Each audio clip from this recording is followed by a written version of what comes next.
네, 김정은 북한 국무위원장이 핵무기 연구소와 무기급 핵물질 생산 기지를 현지 지도했다고 오늘 북한 매체 노동신문이 전했습니다. 북한이 우라늄 농축 시설 등 이 핵물질 관련 기지를 공개한 것은 이번이 처음인데요. 전문가 모시고 자세한 이야기 나눠보겠습니다. 양욱 아산정책연구원 연구위원 나오셨습니다. 어서 오십시오. 예, 안녕하십니까. 네, 안녕하십니까.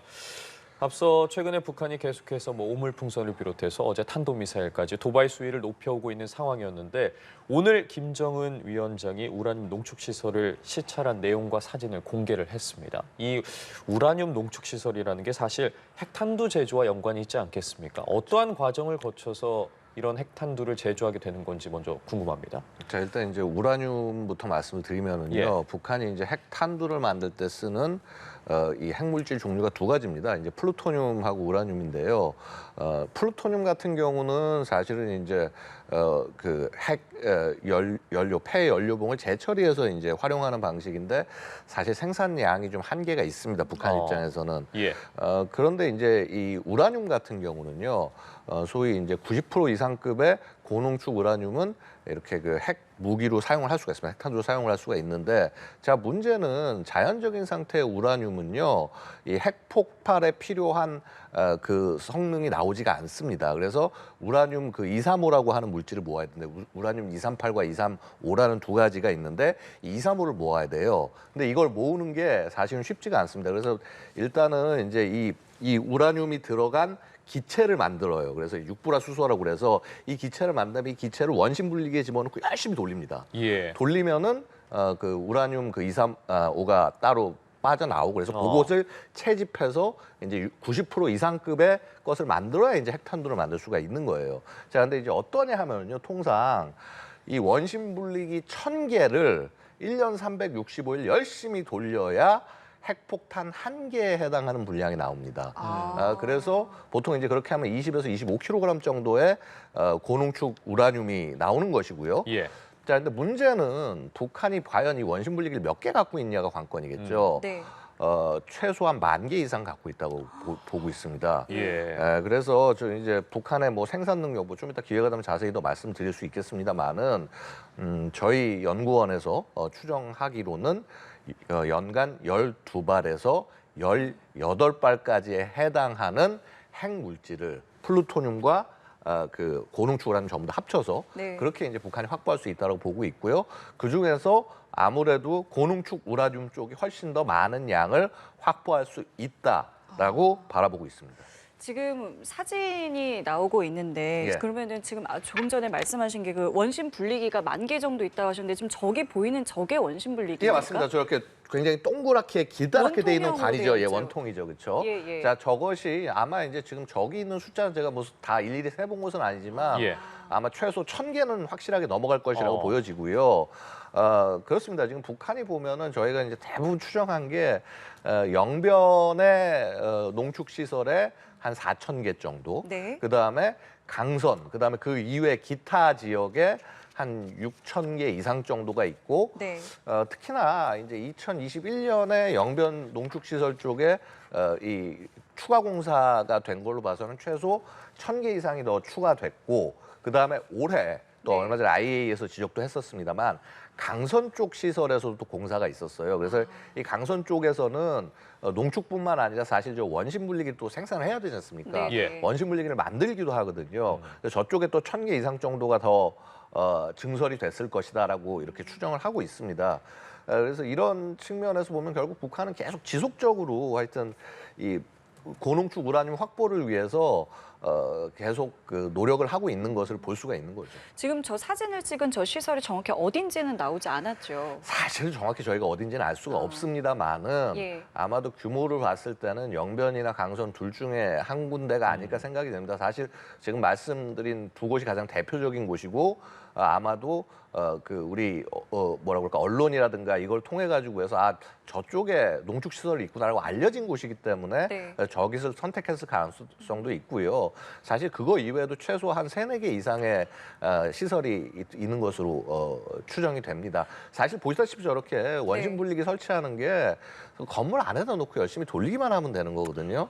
그다음에 이제 일단 저기에서 중요한 거는 전력이 계속 안정적으로 공급이 돼야 되고 그래서 이제 그런 부분들을 찾아서 예. 보통 저희가 식별을 하고 있습니다. 그럼 지금 저 사진을 통해서 저희가 알 수 있는 것은 우리 지금 이 시설에만 이렇게 많이 있고 이런 시설이 몇 개 여러 더 개가 있다. 더 있다라는 예. 것이고. 근데 지금 이번에 저 방문을 해서 한 이야기가 근데 이 원심 분리기 더 늘려라. 그리고 신형으로 바꿔라. 이런 지시를 했다고 합니다. 예. 어떤 걸 의미하는 겁니까? 사실은 이제 원심 분리기도 결국 이 회전율이랄까 이런 것들이 중요하지 않겠습니까? 그래서 성능 개량이 지속적으로 이루어져 있어요. 뭐 사실 또 이렇게 원심 분리기 통해서 핵물질 확보하는 대표적 나라 중에 하나가 이란인데 이란 같은 P4라고 해서 4세대까지 나와 있고 북한도 아마 그 이상 정도의 그 원심 분리에 관해서는 나름 노하우가 있지 않을까 생각이 됩니다. 그래서 결국은 이 뭐라 그럴까 이렇게 회전을 계속 시켜오고 해서 RPM도 높아지고 돌아가는 회전수도 높아지고 그다음에 조금 더 안정적으로 돌아갈 수 있고 이제 이런 것들을 계속 추가적으로 북한도 만들고 있다는 얘기가 되겠죠. 그래서 그런 원심 분리기들 이제 어느 한 세대 쓰다가 보면 또 이제 수명이 다하면 또 다음 세대를 만들어서 집어넣고 이제 이런 식으로 될 것이고요. 네. 그리고 당연히 말씀드렸다시피 무려 1000개가 있어야지 핵폭탄 한 개분이 나오니까 예. 뭐 저걸 사실 뭐 많이 늘린다고 하더라도 늘리는 숫자도 한계가 있을 것이고요. 물론 하여튼 그럼에도 불구하고 계속적으로 늘려 나가려고 하겠죠. 예.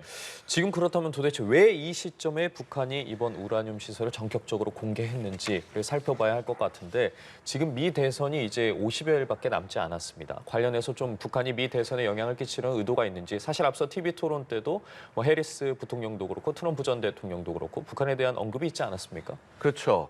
뭐 좀 맥락이 다르긴 합니다만 일단은 예. 이렇게 좀 말씀드릴게요. 북한에서 무언 짓을 하건 간에 미국 대선에 직접적 영향을 끼칠 수는 없습니다. 북한은 그저 이제 종속 변수일 뿐이고요. 다만 이제 이것을 각 후보들이 어떻게 접근하고 활용하느냐 이거는 좀 다른 차이가 있는 것이죠. 그래서 결국 김정은이 언급이 된 것은 이런 겁니다. 뭐 트럼프가 이전에도 보면은 그 후보 수락 연설 때도 보면 나 뭐 김정은이랑 많이 친하다. 그다음에 핵 많이 가진 사람하고 뭐 친하게 지내는 거 좋은 거 아니냐. 자, 이런 식으로 마치 김정은과의 그 협상을 뭐 굉장한 성과인 것처럼 그다음에 친분 관계가 있는 것처럼 그렇게 표현을 했고요. 해리스는 뭐 전형적인 미국의 그 뭐라 그럴까 그 북한관을 반영을 해서 저런 독재자와 저렇게 친하다라고 이런 걸 친분을 과시하면서 소위 그렇게 이런 모습을 보여주진 않겠다. 예. 당당하게 가겠다라고 얘기를 해서 그런 부분의 차이를 보여준 것이죠. 사실은 이제 여기에서 보면은 북한이 어느 쪽 후보를 더 좋아할지는 사실 그 대화에서 정해져 있는 거죠. 예. 예. 자, 그렇다면은 이것을 지금 보여줬다라는 것은 북한이 지금 원하는 거, 이거 지금 이 시점에 공개한 것은 북한은 어떤 거를 의도한 겁니까? 사실은 지금 보면은 오늘 아침 노동신문에 나와 있는 내용들 보면은요, 조선중앙통신에 나와 있는 내용 보면은 뭐 이것도 있지만은 이제 뭐 600mm 방사포 발사도 있었고요. 예. 그다음에 뭐 김정은이 이제 뭐 특수작전부대 훈련기지를 가서 참관하는 이제 이런 내용들도 있었습니다. 결국은 지금 전반적으로 한반도 안에 이 긴장, 군사적 긴장 이런 게 상당히 높다라고 하는 위기감을 조성해 나가는 것이라고 볼 수가 있어요. 결국 이제 이런 겁니다. 만약에 북한이 미국과 새롭게 협상을 하려고 한다라고 하면은요, 일단 미국 입장에서는 협상에 나올 이유가 현재로서는 없습니다. 네. 근데 위기를 최대한 높인 상태에서 그렇게 해서 야 이거 대화를 하든 뭘 하든 뭐 공격을 해서 전쟁을 하든 대화를 하든 어떻게든 해결해야 되는 거 아니냐라는 상황까지 끌어가게 된다면은 어쨌거나 움직이게 되겠죠. 그래서 미국 차기 정부에서 그렇게 하는 움직임을 만들기 위해서라도 지금부터 점차 이런 그 어떤 한반도 위험에 관한 내러티브를 북한이 점점 쌓아가는 과정이다. 그런 긴장을 점점 높여가는 과정이다. 이렇게 볼 여지가 충분히 있겠습니다. 그래서 특히나 핵이라고 하는 거는요. 예. 물론 이제 전술핵을 통해서 대한민국의 생존을 위협하고 지금 협박하는 수준에 이르렀습니다만 북한이 전통적으로 핵에 대해서 갖는 중요한 가치는 미국에 대한 견제 수단으로서의 가치를 굉장히 중시합니다.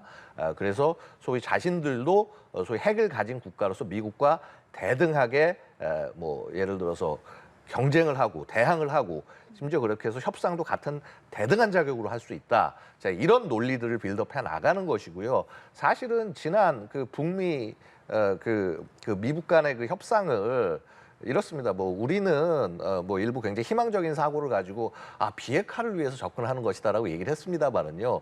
북한 입장에서는 핵 가진 국가가 다른 핵 가진 국가, 미국과 핵한에서 우리가 그냥 협상을 하는 것일 뿐이다. 이런 태도였다라는 거죠. 그래서 그런 차이가 굉장히 크다라고 말씀드릴 수 있습니다. 그럼 지금 북한 입장에서는 이게 특별히 지금 이러한 어떤 도발이 트럼프 전 대통령에게 뭐 힘을 실어줬다 이런 단순한 분석으로는 접근하기는 좀 어렵다고 봐야 되겠습니까? 그렇죠. 그러니까 트럼프를 분명히 생각은 할 겁니다. 근데 이게 해리스가 되더라도 결국 북한은 어떤 형식으로든 이 결과를 얻어야 되는 것이기 때문에 물론 트럼프인 쪽이 훨씬 더 협상과 접근이 쉽다라고 북한은 생각할 수 있을 겁니다.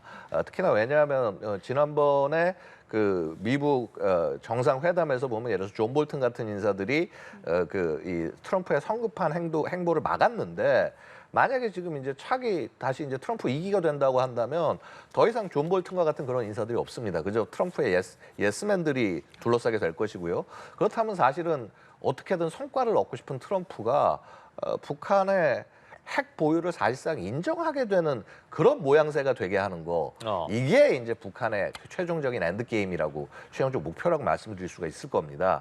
그래서 그런 과정에서 간다면 똑같습니다. 한번 생각해 볼게요. 트럼프가 2018년에 협상에 나가게 된 걸 보면요. 트럼프 취임 1기 때 2017년에 계속 지금 올려나갔죠. 그렇죠. 최대한 긴장을 높여놓고 난 다음에 그렇죠. 6차 핵실험까지 하고 심지어 ICBM까지서 미국 때릴 수 있다 메시지 보내주고 난 다음에 그 다음에부터 협상에 들어가는 거죠. 왜냐하면 미국으로서는 당연히 이거 대응을 해야 되니까 처음에 심지어 트럼프가 파이어 앤 퓨리 얘기를 하면서 심지어 뭐 전쟁할 것 같이 이렇게 세게 얘기하다가 그게 막상 사실 쉽지 않으니까 더 성과를 얻을 수 있는 대화로 간다. 이런 논리로 나온 것이거든요. 그렇다면 그 똑같은 것을 반복을 해야 되는데 자 문제는 이전 같은 수준 정도는 어려울 겁니다. 왜냐하면 어차피 트럼프 1기 때요. 트럼프가 해야 될 일은 국내 정리입니다. 자기가 했던 어떤 그런 자신을 막 기소하고 했던 이런 인사들에 대해서 엄청난 보복을 하고 1년 내내 아마 국내 문제에 굉장히 집중할 텐데 그렇다면 이것을 끌어내려면은 긴장을 최대한 높여야지 이게 가능하게 된다라는 거거든요. 그럼 7차 핵실험도 7차 핵실험은 당연히 가능할 거라고 봅니다. 그러니까 저는 7차 핵실험이 지금까지 안 되는 이유도 결국 상당 부분 기술적 문제에 있지 않나라고 되려 바라보고 있습니다. 왜냐하면 이게 지금처럼 북한 입장에서 핵실험하기 좋은 시기가 없습니다.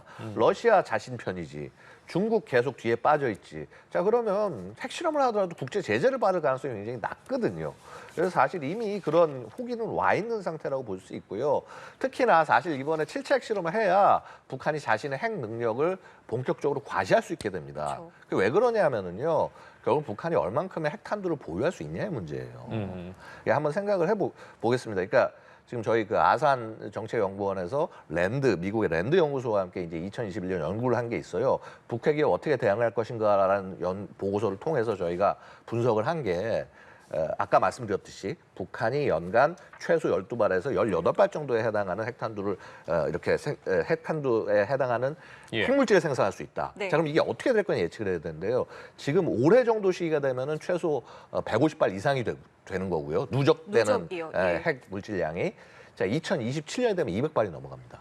그다음에 2030년이 되면은 300발 이상이 될 거라고 봐요. 그렇다면 이 7차 핵실험 시기에 대해서는 좀 어떻게 예상해 볼 수 있을까요? 7차 미 대선 전후가 될 거라고 보십니까? 이 7차 핵실험 시기가 꼭 미 대선 전후다라고 이렇게 꼭 집어서 얘기할 수는 없을 것 같습니다. 이게 만약에 이제 제 분석은 북한이 아직 기술적 문제를 일부 남아있어 이걸 해결해야 된다라고 바라본 거기 때문에 그렇다면 그게 해결될 때 곧바로 할 것이고요. 그것이 아니라 만약에 뭐 모든 게 다 해결됐는데 북한이 상황만 보고 있다라고 한다면은 이게 굉장히 뭐라고 그럴까 핵심적인 굉장히 중요한 한 수가 될 수 있기 때문에 자신에게 최대한 이익이 될 때에 핵실험을 하려고 할 겁니다. 그 말은 뭐 예를 들어서 트럼프 당선이 되려 확실해지고 난 다음에 그래서 트럼프를 협상 테이블로 끌어내기 위해서 일련의 도발 중에 굉장히 중요한 한 단계로서 핵실험을 집어넣을 수가 있는 것이고요.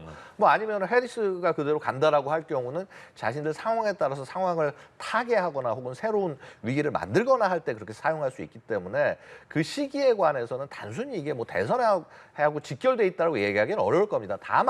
다만 지금 보셨다시피 이렇게 심지어 여태까지 공개 안 하던 예.